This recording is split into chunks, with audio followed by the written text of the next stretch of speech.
Good morning, everybody. I touched on it yesterday, but I'm quite a strong believer that we need to have some relief from the pressures of work outside of work. You need some hobby or something that you can do that really breaks the two apart. And Sarah just fed quite nicely into this as well, because I'm also a believer that we need to do more to try and break the trend that we're going down, as you just quite nicely pointed out. So what I would like to do in these next few minutes is share with you a hobby that I'm heavily involved in, I'm very passionate about, and that's spanned 4 generations of my family, to show that actually it's a very much, you can do things outside of work with your entire family and really have that great experience that you can take forwards. So question first for everybody here, has anybody actually got a budgerigar at home? Does anyone own a budgerigar? Do you know what it is? Do you know what a budgerigar is? It's a small parrot. Oh, no. No? As a pet? Oh, no. No. Okay, well that's really surprising, because a budgerigar, budgie, is the 3rd most common pet in the world, behind a dog and a cat.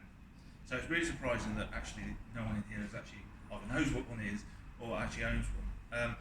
And budgerigars are fantastic little creatures. They're small parrots. They come in a variety of colours and varieties. You don't need a lot of space to look after them. You just need a small cage. They're easy to look after. You have to walk them. You have to let them loose, sort of like a cat. They're fantastic little creatures, and they're great for children.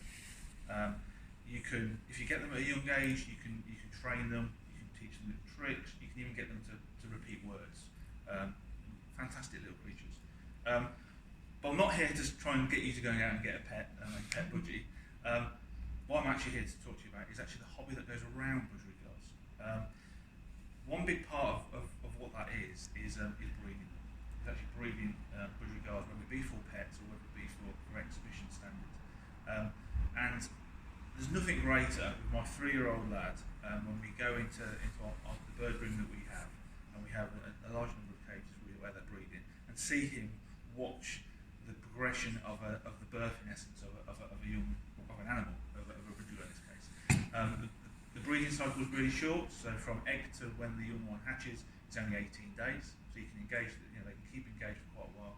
And then you see this very small, a couple of inches long, young naked chick grow within 4, 5, 6 weeks. Start to see it get its feathers, start to see what colour it is.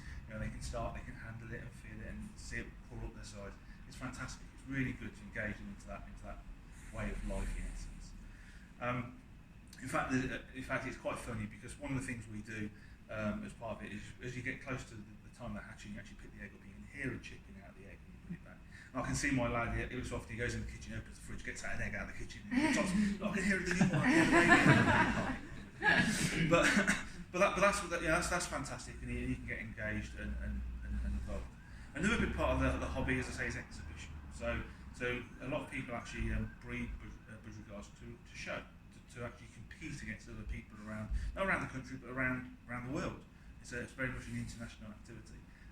And again, there's junior sections, so again, children can get involved right at an early age, compete against people, try and compete and then get that bit of competitive edge, which is fantastic. And obviously, if you get to the peak of the hobby, then you can become a judge as well. And I must know, I've had the opportunity to judge in America, I've been invited to Pakistan, I've judged around Europe. And it's fantastic, you meet all these new people, and yes, there's a social media side to it, and there's a very big social side. It's absolutely fantastic.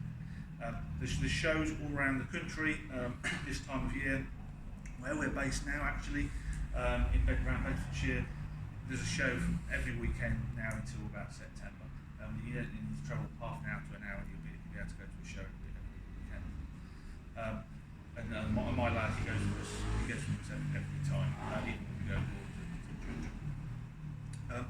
So the reason I'm telling you this is I really do feel that this is a fantastic hobby that anybody can get involved in. It doesn't take a lot, and I really want you to take away and think about, well, okay, if next time I want to go and get a pet, then maybe you should think about getting a budgerigar.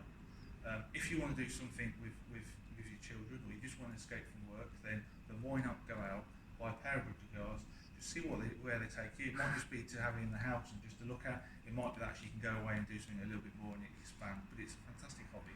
I just think it's something everybody should consider getting involved in. Thank you.